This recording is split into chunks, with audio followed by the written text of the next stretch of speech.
Bismillahirrahmanirrahim. Assalamu alaykum va rahmatullohi va barakatuh. Hurmatli qarindoshlar, Din va hayot nomli suhbat programmamizga diqqat e'tiboringlarni berganlarni qarshi olamiz. Programmamizning bugungi bo'limida hamkorlik ustida to'xtalamiz. Men qarindoshlar Abul Qasim Ahmadi, programmamizning aziz mehmonlari ustoz Ablahat Hajim O'chatli va ustoz Ablahat Hajim Uchqun bo'ladi. Bu ustozlarga qimmatli vaqtlarini taqdim qilganlik uchun rahmatimizni bildiramiz. Allah azza va jalladan cheksiz ajr tilaymiz. Ustoz Ablahat Hajim O'chatli sizlar bu programmamizni asosan shu hamkorlikning lug'at va isloh ma'nolarini tushuntirishdan boshlagan bo'lsalar, qani marhamat. أعوذ بالله من الشيطان الرجيم بسم الله الرحمن الرحيم الحمد لله وكفى وسلام على عباده الذين اصطفى أما بعد رحمت Endi İslamda hamkorlik haqida to'xtalishdan burun bu hamkorlikning lug'at ma'nosi va istilohiy ma'nolari haqida ozroq tushuncha bilib o'tish kerak. Hamkorlikning lug'at ma'nosi endi bu vaqtdagi olimlarning ta'rif qilishiga asosan bir odam yana bir odamga yoki bir jamiyat yeni bir jamiyatlar orasida yoki do'stlar orasida o'zaro hamkorlashish degan bo'ldi ekan. Endi islohiy ma'nosiga kelsak, islohiy ma'nosi ya'ni Alloh taolaning roziligini qo'lga keltirish yoki Allohning mukofotini umid qilib haq ustida yordamlashish va haq yordam berish deb buni tunutgan ekan. Endi Alloh taolo cho'ng kichik, erkak kishi bütün maxluqotlarni o'zaro hamkorlashib yashaydigan bir tabiatda, ya'ni o'zining fitratida bor bir tabiat yaratgan bo'lib, endi hech qanday bir maxluq yoki hech qanday bir inson masalan dunyodagi qiyinchilik va qanday bir ishlar bo'lsin, buni o'z boshqalar bilan hamkorlashmasdan o'zi yolg'iz buni qilib ketish mumkin emas endi. Balki boshqalar bilan hamkorlashib yashashga muhtoj. Chunki o'zaro hamkorlash orqali har qanday bir ishni eng qisqa vaqt ichida eng oz emgak bilan eng mukammal shaklda vujudga chiqarish imkoniyati tug'iladi. Jumladan Alloh taolo yani Qur'oni Karimda shar'iy xitoblarni ko'pincha yerlarda jamoiy yoki ko'plik shaklda xitob qilgan.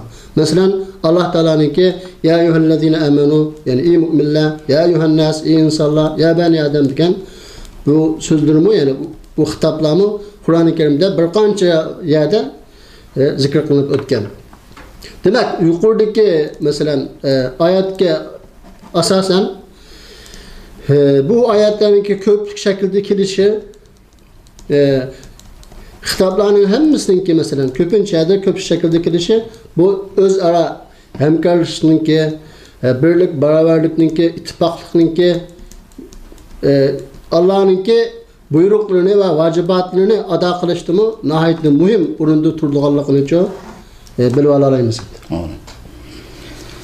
Har qanday bir ishda hamkorlik bo'lsa, ish harakatga chiqadi. Shaxslar bo'lsin, jamiyatlar bo'lsin. Qur'oni Karimda shunga Alloh taolo ko'plik shaklda buyurganda bir-biringlar bilan bu ishlarni hamkorlashib turib, pakiz ado qilib olinglar degan ishorat chiqqan. Nihoyat yaxshi unda bo'lganda biz shu hamkorlikning Qur'oni Karimdan bo'lgan dalillari bilan bir tunishsak, bir qanday dalillarni anglasak, shunga bilan do'stlarimiz ochiqlashsa. Endi Qur'oni Karimga qaraydigan bo'lsak, bu hamkorlikning dalillari nihoyat ko'p hamda. Buning hammani zikr qilishma bu yerda vaqt bermaydi. Lekin Alloh taolo masalan Qur'oni Karimda Asr surasida va al-asri innal insana lafi khusr illa allazina amanu va amilus solihat va tawasaw bil haqq va tawasaw bis sabr.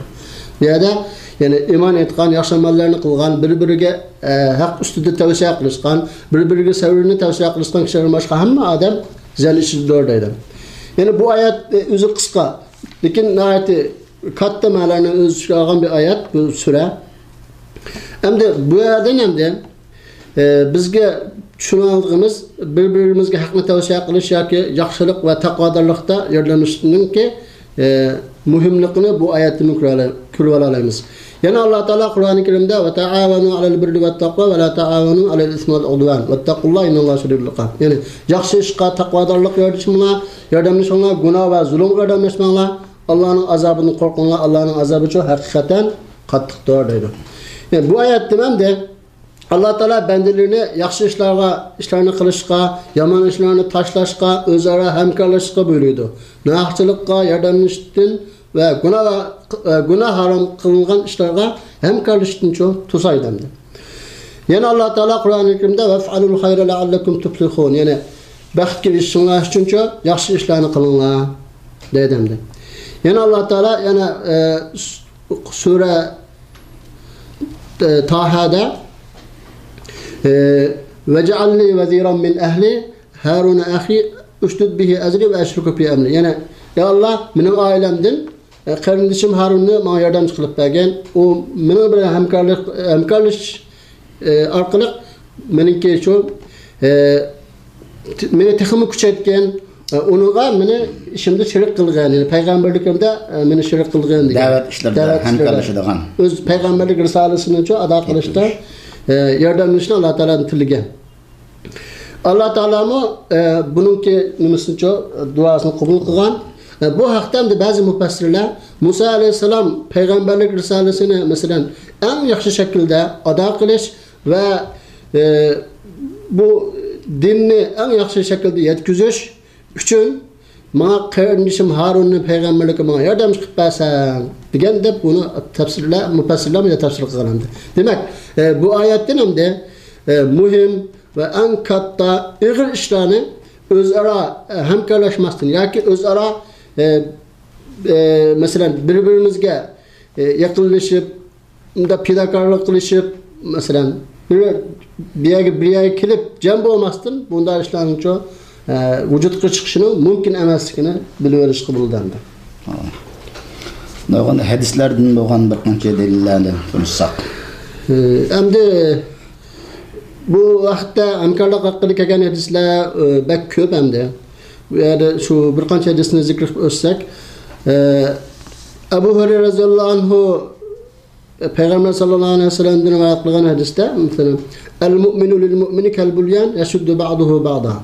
Yani müminge nispeten xuddi bir binaga o'xshaydi. Yani bir-biriga kelishib ketgan binoga o'xshaydi. Deb Allah Peygamber alayhisalom cho barmoqlarini mana birisiga kirishtirgan endi. Yana bir hadisda Peygamber alayhisalom musulmonning qarindoshi, o musulmon yani o'zining qarindoshiga zulm qilmaydi, uni dushmanga qaytarib bermaydi. Yani har qanday bir inson öz qarindoshiniki hojatini ravo qilsa Alloh taolo uning hojatini ravo qildi. Har qanday bir inson yana bir qarindoshiniki mushaqqatini ko'tarib olsa Alloh taolo uning mushaqqatini ko'tarib o'tadi. Kimiki musulmonning aybini yapadi ekan Allohning qiyomat kuni uning aybini yapadi. Endi bu hadisdan uchuq qanday? Masalan hammasi shu hamkorlashishga undaydigan hadis. Yana bir hadisda Peygamber alayhisalom unsur ahaka zaliman aw mazluman. Sahabeler ya Resulullah o zalim mazlum bo'lsa o yardım qilamiz. Endi zalim qanday yardım qilamiz deganda seninki uni shu ishni qilishdan to'sqanliging, uni yardım qilganliging bo'ldi dedi. Bu endi ma'naviy bir hamkorlik hisoblanadi. Yana bir hadisda Peygamber Aleyhisselam endi har qanday bir mu'min yani bir mü'mindeki dünyanın kıyınçılıklarından birini götürüp etse Allah Teala kıyamet günüce onunki kıyametin kıyınçılıklarından birini götürüp oturdu. Onunki işlerini asallaştırıp durdu. Allah mesela onunla dünya ve ahirette hakkında işlerini asallaştırıp durdu. Kimi ki bir Müslümanın eybini yapsa Allah Teala onun eybini yapıdı. Allah Teala yani insan mümin yeni bir kıyınçının ki yardımı olsa Allah Teala onunki kıyınçılık yardımı buldu deylemde. Muşu hadislerden hem de hemkarlıkniki mühimlikini düşünüp bitalayımız hem de. Hemkarlıkniki faydalarına ait köp endi. Buni hemen bu qisqa arimida tugitib bo'lmaydi. Shunda adama bir qancha faydalar üstüne to'xtalsak bo'lsak. Endi hamkorlikning foydalarini masalan bir qancha nuqta bilan nima qilish mumkin, xulosalash. Masalan, hamkorlik orqali jamiyatdagi har xil kishilarning mahoratidan foydalanishga bo'ladi. Masalan, mening bir mahoratim bo'lsa, sizning bir bo'lsa, bir yerga kelmasak, hamkorlashmasak uqmaymiz. Hammadan o'zini ishini qildi, boshqalardan foydalanishga bo'lmaydi. Ikkinchisi, hamkorlik orqali masalan vaqt va emek kuchini tejagili bo'ldi. To'rtinchi, hamkorlik orqali islomiy qarindoshlikning haqiqiy mohiyatini o'ttirib chiqarib namoyon qilg'ili bo'ldi. To'rtinchisi masalan hamkorlik orqali masalan bir inson yolg'iz qilib bo'lmaydigan, masalan bir inson o'zini chiqarmaydigan ishni 3-4 odam bir yerga kelsak, yoki qanchadan bir yerga kelsak, uni qilish imkoniyati osonlashadi. Yani 5-ci mesele hamkorlik orqali masalan jamiyatdagi menmanchilik, hasad, pidomaslik deganga o'xshash har xil yomon illatlar yo'qolaydi, buni tugab ketadi. Yana eng muhimi 6-cisi hamkorlik orqali masalan inson yoki jamiyat yoki qanday bir tashkilot g'alaba qiladi. Bu eng bir ishningki vücutga chiqishi uchun eng muhim omil hamkorlik. G'alabaning muhim omili hamkorlik hisoblanadi.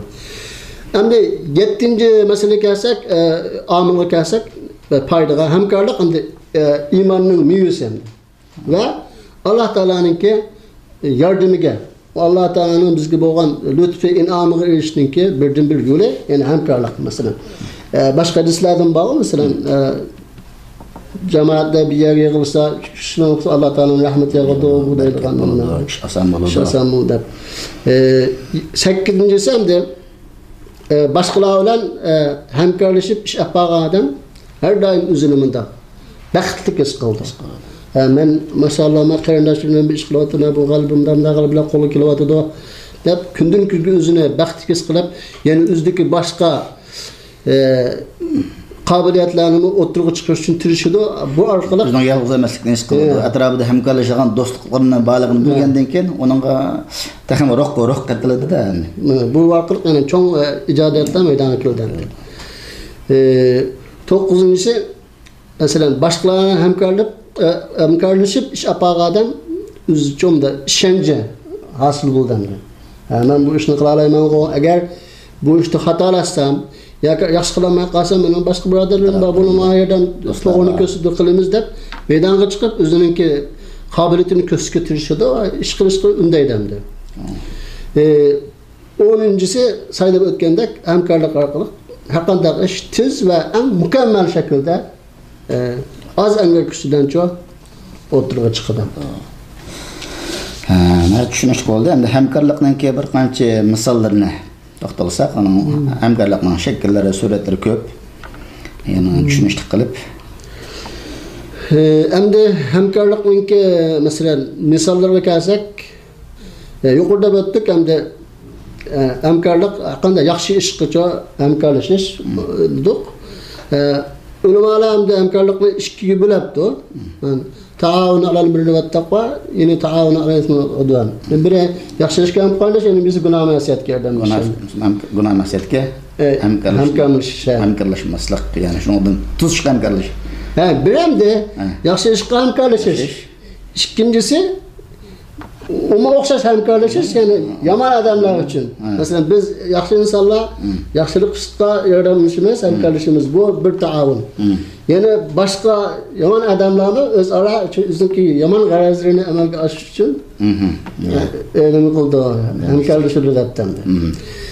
Endi bizning bu yaxshi ishlarningki misollarga kelsak, birinchisi masalan Alloh yo'lida jihad qilgan mujohidlarni nima qilish? Bunu retlab yolga serish. Birinci muhim hamkorlik debdi. İkincisi zulümge uçurgan bo'lsa, bir inson uningki zulmni ko'tarib o'tish uchun hamkorlashish. Uchinchisi Alloh yo'lida mustahkam turishga, ya'ni bir qarindishimizga uni yordamlashish. Ya'ni o'zaro to'rtinchi o'zaro masalan din yo'lida, da'vat yo'lida hamkorlashish. 5-ci mesela to'yg'alanmay qolgan to'y eshigiga kelib qolgan bo'ytaqlar bo'lsa, qiz o'g'il bularninki tezroq masalan to'y qilib bir oila qurish uchun qo'limiz kelsa yaranmış buma yaxshi ishlarning qatoridan. Bundan keyin 7-si masalan talibul ilmi, ya'ni o'quvchilar bo'lsa, din tan u ayrılmaydi. Har qanday bir manfaatli ilm o'qiydiganlar bo'lsa, bunga yordamlashish. Ha, yaxshi onda o'g'anda shu hamkorlikni yuqori tushundik. Yani yana ham biz hamkorlikni ijro qilishimiz uchun hamkorlikqa to'salg'i bo'ladigan omillar bilan bir tanishib olgan bo'lsak, qanday omillar hamkorlikqa to'salg'i bo'ladi, qanday ishlardan saqlanishimiz kerak? Bu haqda bir ma'lumot asli. Endi bu masalan hamkorlikqa masalan to'salg'i bo'ladigan omillarni masalan bir qancha nuqta orqali xulosalash mumkin. Masalan bu endi bir insonda mana tarabbozlik sufati topilsa, bunday odam boshqa yaxshi ishlar uchun hamkorlashmaydi. Bu birinchi omil endi. Hamkorlikdan to'salg'i bo'ladigan. Ikkinchisi menmenchilik. Menmenchi odamlar shu o'zidan o'ylaydi, o'zining ismi chiqishini o'ylaydi yoki o'zining qo'lidan ish chiqishini o'ylaydi. Bu menmen 2. 3 masalan o'ziningki dunyo yoki oila mashg'ulotlari bilan o'zining ishlari bilan mashg'ullab, boshqa umumning, dinning manfaati uchun vaqt ajratolmaslik.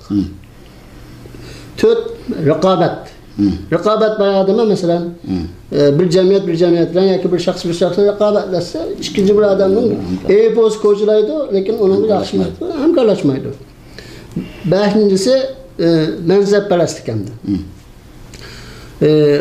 6-si hasad. 7-si bu eng xatarlik masala boshqalarni yomon gumon qilish. Masalan jamiyat olsun, shaxs olsun, bir odam bir ish qilyapti. Uni masalan yaxshi ish ekanligini bilsakmi, yomon gumon qilib, bu g'ariza andamında yoki buning kaynida mundamda ish va deb hamkorlashmaslik. 8-omil mutakabbirlik hamda. Kibr odam men degan zaminimizni qila olmayman, ama hech kimga ehtiyojim yo'q deb shu o'zini ishini o'zi qildi, boshqa odam bilan hamkorlashmaydi. 9-omil hururlik. Shunday xulosalasak.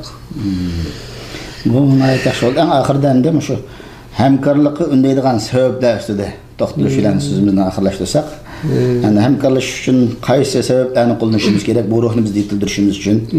Endi masalan o'zaro hamkorlikniki vujudga chiqishi yoki barpo bo'lish uchun cho'qim masalan insonlar o'tirisida eng avval nima bo'lishi kerak? Tushunch.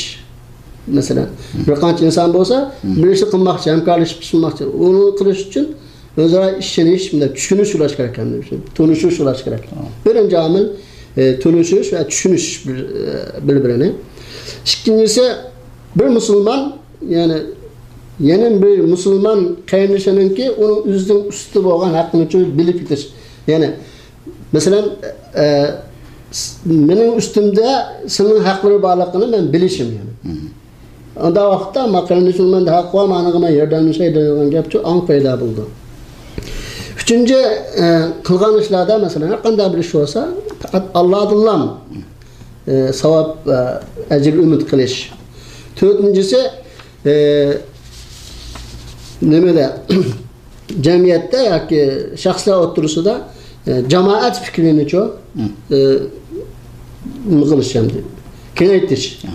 İnsanlarda mesela cemaat fikri ve cemaatin muhimligi, cemaatsiz hech qanday bir g'alaba va natijaning qo'lga kelmaydiganligi ne tushunib yetganda hamkorlik ruhi yetiladi endi. Bu nima qilish? 5-chi masala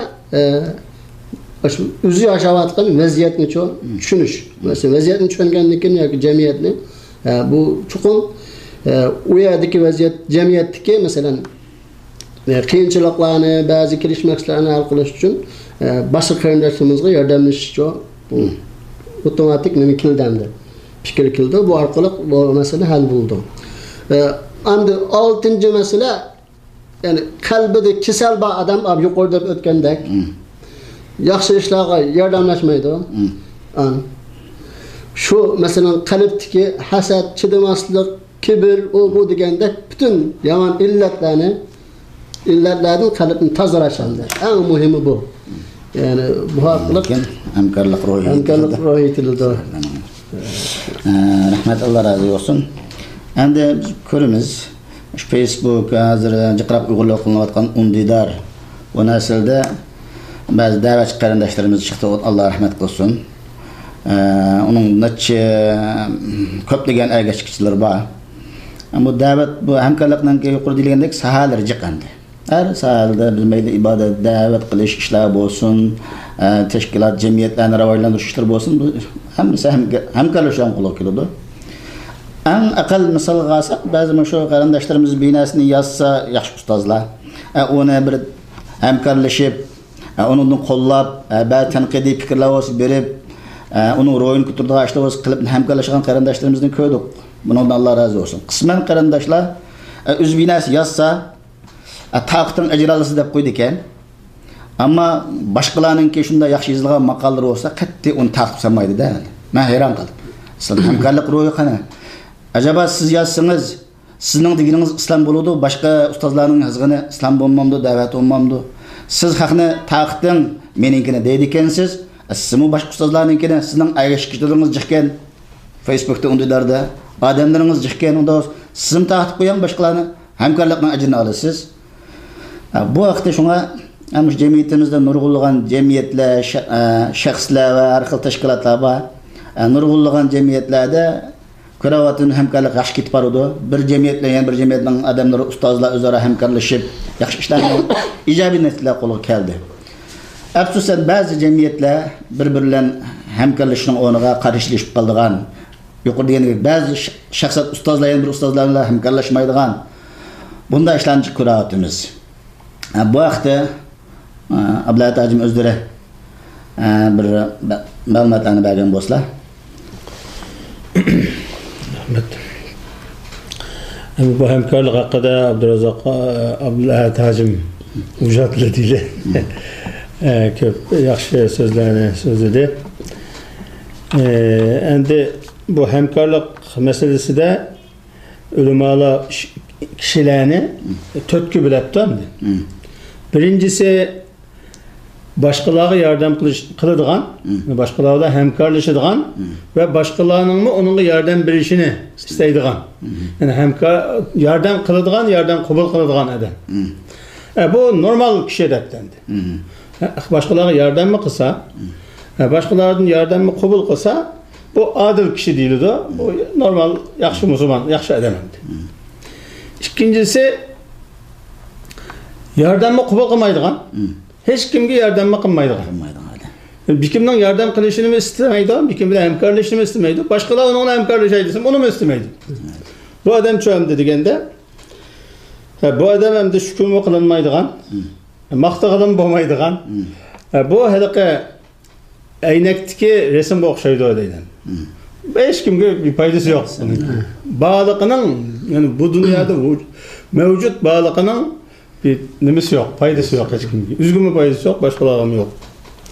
Üçüncü bir kişi başkalarının yardım talep kılıdığan, hemkarlıkını talep kılıdığan ait yaxşı, ama hiç kimge yardım kılmaydıgan, hemkarlaşmaydıgan. Abay deyilgene gidek. Hoy, taqib qo'yanlar, hemkarlaşanlar deydi. Bu kişi çoğu dese, bu dünyadaki en peskeş kişi. Bu ne? Qancha söksü buludu, maqta qilolmaydi bu adam. Bunun dostluğu, dost boğu adamın baxtsizligi debdi.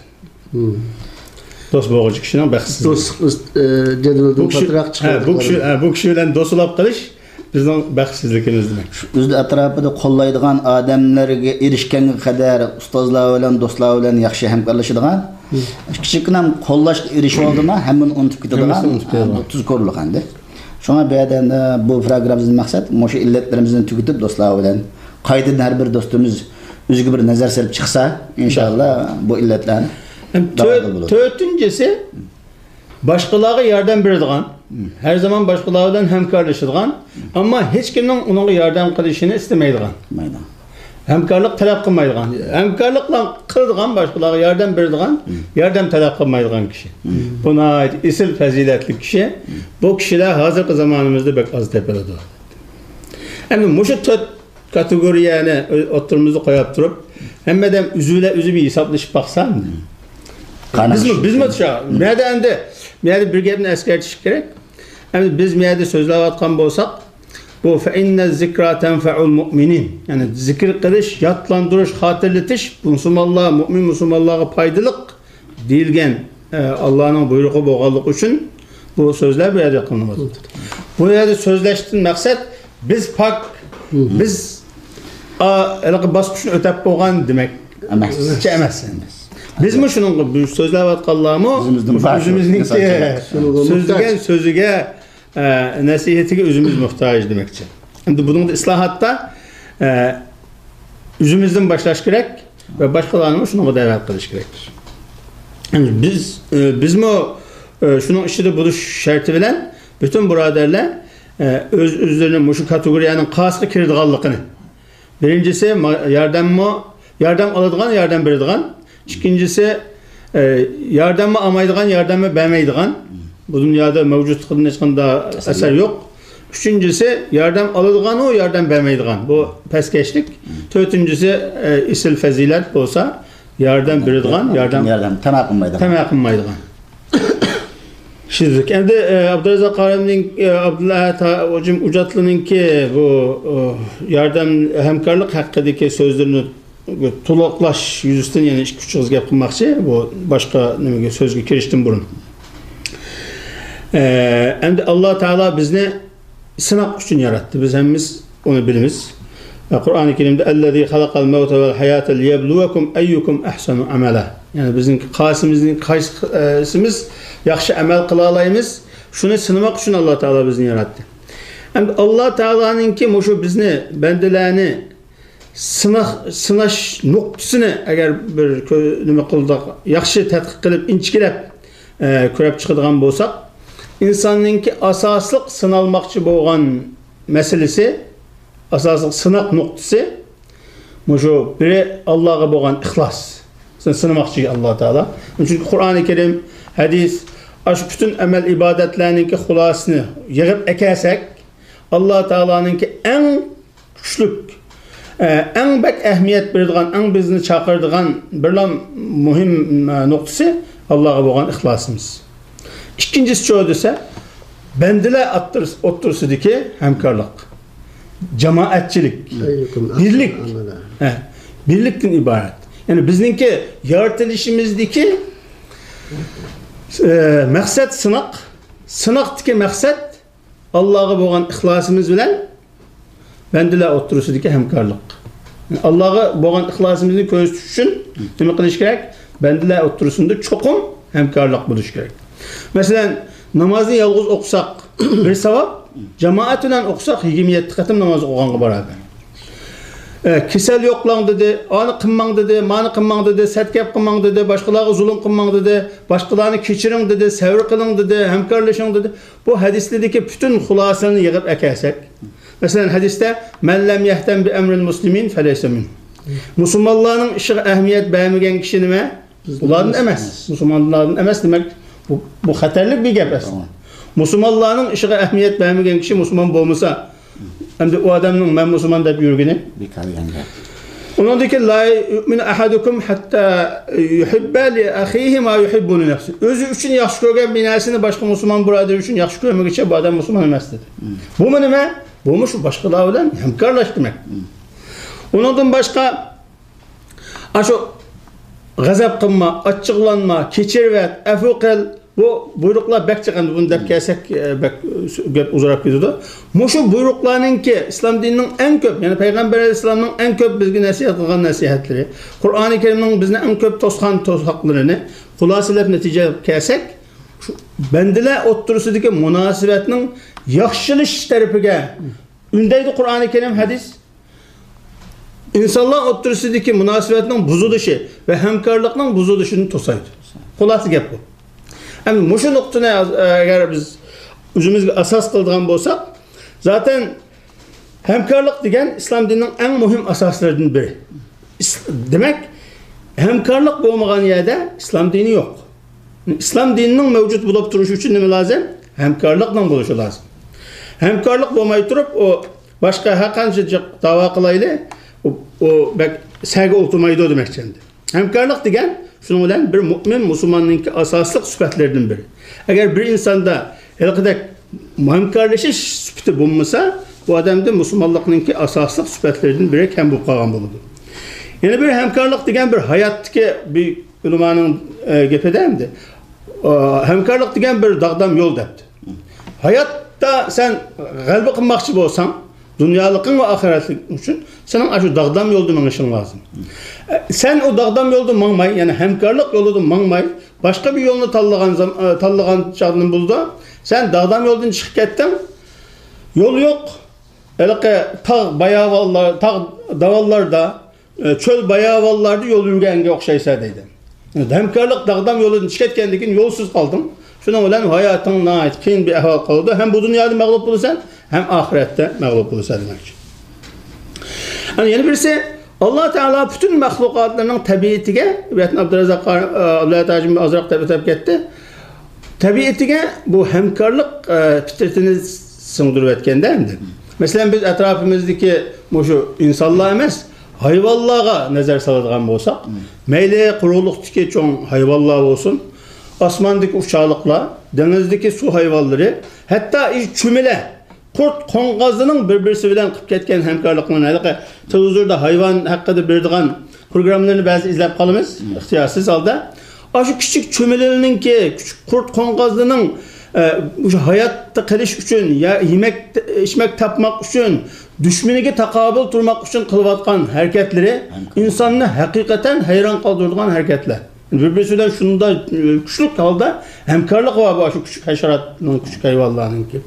Onda bo'lgan yerda biz insonlarningki albatta hamkorlik bilan bir-birimiz bilan qo'l-qo'lga bergan holda yashashimiz lozim.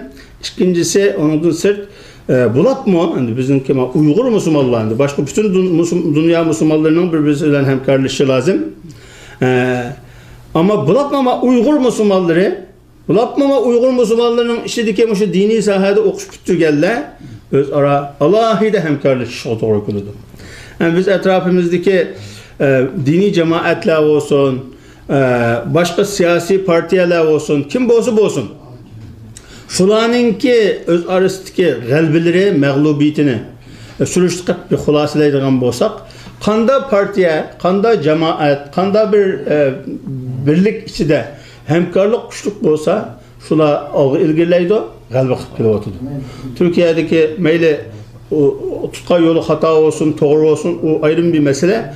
Mesela Nur cemaati deyli, o Mahmudçılar deyli, Süleymançılar deyli, aşularının öz arasındaki şu cemaatlerge erişivatkan kişilerinin ki öz arasındaki birbirliği boğan sevgisi, muhabbeti, ihlası, o öz ara özünki gayesi qaratılgan hizmetleri, fidakarlıkları, hemkarlıklarına sürüştürsak, biz üzümüzge ama Uygur Müslümanları işideki kişiler oturistiki münasebetleri seliştirsak insan hıcıllap kaldığan neticeler ortaya çıkıyor. Bizden mi?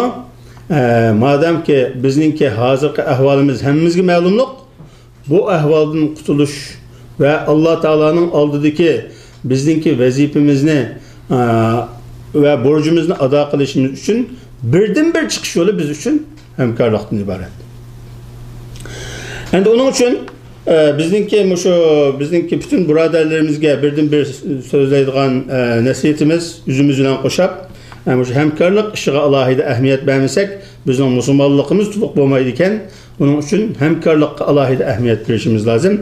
Hemkarlık degen medeniyet depti, hemkarlık degen ilgirleşten ibaret depti, hemkarlık degen güç. Yine kelip bu en muhimi taavunu alel birri ve taqva da Kur'an'da aşkar kelgan ekan Allah Teala'nın bevosita bizga qilingan buyruq. Bu buyruqni ado qilish har qanday men musulmon, men mu'min degan kishiga vojib, farz. Bundan bosh tortib bo'lmaydi. Rahmat, Allah razı olsun. Sizning qo'shimcha qilgan gap so'zlar bo'lmasa, siz bilan bu yerda oxirlashtirsak, hurmatli qarindoshlar, programmamizni bu yerda oxirlashtiramiz. Qimmatli vaqtinglarni berganlarga rahmatimizni bildiramiz. Shuningdek bilan birga bu programmani suratga elib, torlarda qo'yib, xizmat qilib kelayotgan qarindoshimiz Aljanga ko'p rahmat aytamiz. Har biringlar bilan qayta uchrashishlik xo'shlashimiz. Allohga omonat, salomat bo'linglar. Assalomu alaykum va rahmatullohi va barakatuh.